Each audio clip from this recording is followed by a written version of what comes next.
Good afternoon, friends.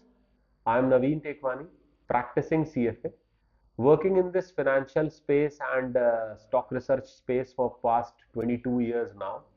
And this channel we have started very new. This is called FinFormed. So our motto is to keep everybody financially informed with this channel.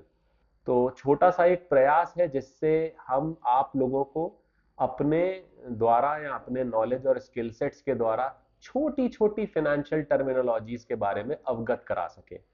सो आज का जो हमारा पहला video है, जो हमारा पहला topic है, that is called Garp theory. So Garp theory क्या होती है? गार्प थ्योरी के बेसिकली जनक थे श्रीमान पीटर लिंच, जो कि एक यूएस के बढ़िया स्टॉक ट्रेडर थे जिन्होंने अपने वैल्यूएशन प्रिंसिपल्स पे बहुत ज्यादा पैसा कमाया। सो गार्प थ्योरी क्या होती है उसको समझने से पहले हम कुछ और समझेंगे। उसको समझने से पहले हम ये समझेंगे कि मार्केट में स्टॉक्स कितने तरीके के होते हैं, शेयर्स कितने तरीके के होते हैं।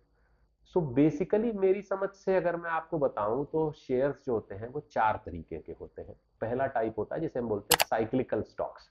अब साइक्लिकल स्टॉक्स क्या होता है, इसको समझने के लिए हम आज से 4-5 साल पहले चलते हैं, जब कोविड जैसी भयावह बीमारी आई थी। तो कोविड के समय पे क्या हुआ था, बहुत ज्यादा फार्मास्यूटिकल की जरूरत पड़ी थी, हेल्थ केयर की जरूरत पड़ी थी, एसेंशियल सर्विसेज की रोज जरूरत पड़ती थी, अनाज हमें चाहिए था। ठीक है। और क्या हुआ था, और ये हुआ था कि बहुत सारे काम रुक गए थे जो एसेंशियल सर्विसेज में नहीं आते थे। तो अगर आप उसी समय को अपने जहन में लाएं तो आप देखेंगे कि फार्मा और हेल्थ केयर इंडस्ट्री के स्टॉक्स उस समय भागे थे। एसेंशियल सर्विसेज फूड आइटम्स जो हमारे जरूरत का सामान था, एफएमसीजी स्टॉक्स भागे थे। और कोई भी किसी तरीके की कंस्ट्रक्शन एक्टिविटी नहीं हो रही थी। तो उसी समय आप देखेंगे कि स्टील स्टॉक्स हो गए या सीमेंट स्टॉक्स हो गए, उनमें डिक्लाइन था। तो हर तरीके के सेक्टर का एक बिजनेस साइकिल होता है और उसी साइकिल को रिप्रेजेंट करते हैं साइक्लिकल स्टॉक्स। दूसरे तरीके के स्टॉक्स होते हैं momentum. What are momentum stocks? कि कोई किसी भी शेयर में, किसी भी शेयर प्राइस में, किसी शेयर के शेयर प्राइस में अचानक से बहुत ज्यादा वॉल्यूम ट्रेड होने लगे, बहुत सारे लोग कूद पड़े उस शेयर को खरीदने के लिए, तो अचानक से उस शेयर के वॉल्यूम में बहुत बड़ा सर्ज आ जाएगा और वही सर्ज उनके प्राइस में रिफ्लेक्ट करेगा। सो उनका शेयर्स का प्राइस अचानक से बहुत ऊपर जाएगा। और ऐसे ही किसी शेयर का अगर वॉल्यूम एकदम से खत्म हो जाए बाजार में, तो उस शेयर के प्राइस में अचानक से बहुत बड़ा फॉल आता है। इस तरीके के स्टॉक्स को मोमेंटम स्टॉक्स बोलते हैं। तीसरा है वैल्यू स्टॉक्स। अभी वैल्यू स्टॉक्स क्या होते हैं?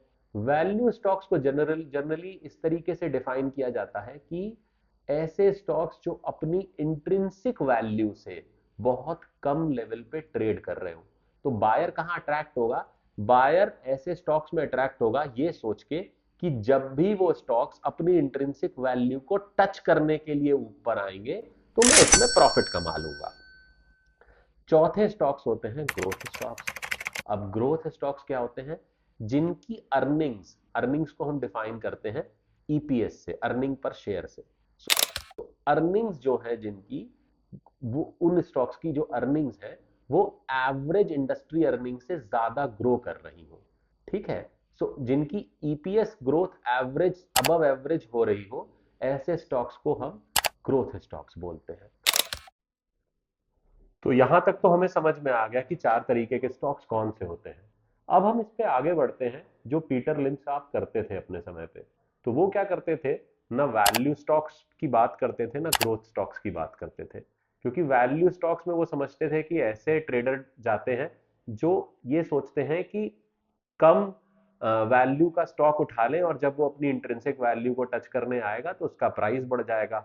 और ग्रोथ स्टॉक ट्रेडर ये सोचते थे कि आज से 3-4-5 साल तक अगर सस्टेनेबल एबव एवरेज ग्रोथ आती रही अर्निंग्स में तो हमारा पैसा बन जाएगा।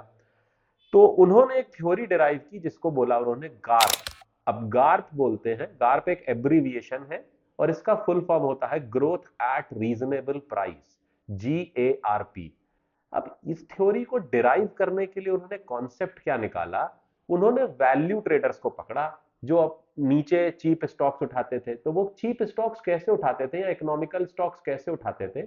वो ये देखते थे कि इंट्रिंसिक वैल्यू से नीचे कौन सा स्टॉक ट्रेड कर रहा है। तो इसको डिराइव करने का एक पैरामीटर होता है शेयर मार्केट में, जिसको बोला जाता है पी रेशियो। अब पी रेशियो के कट को डिफाइन हम करते हैं प्राइस टू अर्निंग रेशियो से। यानी दो शेयर है ए और बी, अब इसको समझिएगा, जिसमें मान लीजिए एक का पी 10 है और दूसरे का पी 50 है। तो इसका मतलब यह है कि ए कंपनी से 1 रुपए कमाने के लिए मुझे 10 रुपए लगाने पड़ेंगे और बी कंपनी से 1 रुपए कमाने के लिए मुझे 50 रुपए लगाने पड़ेंगे। तो आपको समझ में आया कि हमारे लिए बी कंपनी थोड़ी ज्यादा महंगी है, क्योंकि मुझे 50 रुपया इन्वेस्ट करना पड़ रहा है 1 रुपए लगाने के लिए। पीटर लिंच साहब ने कहा अकेले पी रेशियो को देख के ट्रेड करना is should not be good in stock market. So उन्होंने इसे एक रिलेटिव रेशियो बनाया और इसे जोड़ा ईपीएस ग्रोथ के साथ। तो ऐसी कंपनीज जिनकी अर्निंग साल दर साल बढ़ रही हो, जो अपनी अर्निंग्स की ग्रोथ रजिस्टर कर रही हो, उस ग्रोथ को अगर पी रेशियो में डिवाइड कर दिया जाए तो एक नया रेशियो मिलेगा जिसे बोलते हैं हम peg ratio. So P divided by EPS growth is called peg ratio. तो अब इसको दोबारा अच्छे से समझते हैं। वो वाली कंपनी जिसका पी 10 था, अगर उसका ईपीएस ग्रोथ 12 है तो उसका पेग रेशियो मुझे मिलेगा 0.83। और वो कंपनी जिसका पी 50 था, उसका ईपीएस अगर 40 है तो हम 40 से डिवाइड करेंगे तो हमको पेग रेशियो मिलेगा 1.33। तो पीटर लिंच साहब कहते थे ऐसी कंपनीज जिनका पेग रेशियो 1 से नीचे है, below 1, so those are called undervalued company. जिनका पेग रेशियो 1 है, those are fairly valued company. और जिनका पेग रेशियो 1 से ज्यादा है, वो कंपनीज ओवर वैल्यूड है। तो अब वो अपने हिसाब से अंडर वैल्यूड और फेयरली वैल्यूड में ट्रेड करते थे।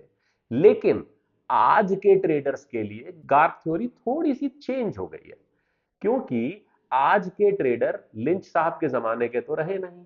तो वो ये कहते हैं कि आज के हिसाब से अगर पेग रेशियो 2 से नीचे है तो वो स्टॉक ट्रेड करने लायक है, यानी कि वो अंडर वैल्यूड या फेयरली वैल्यूड स्टॉक है।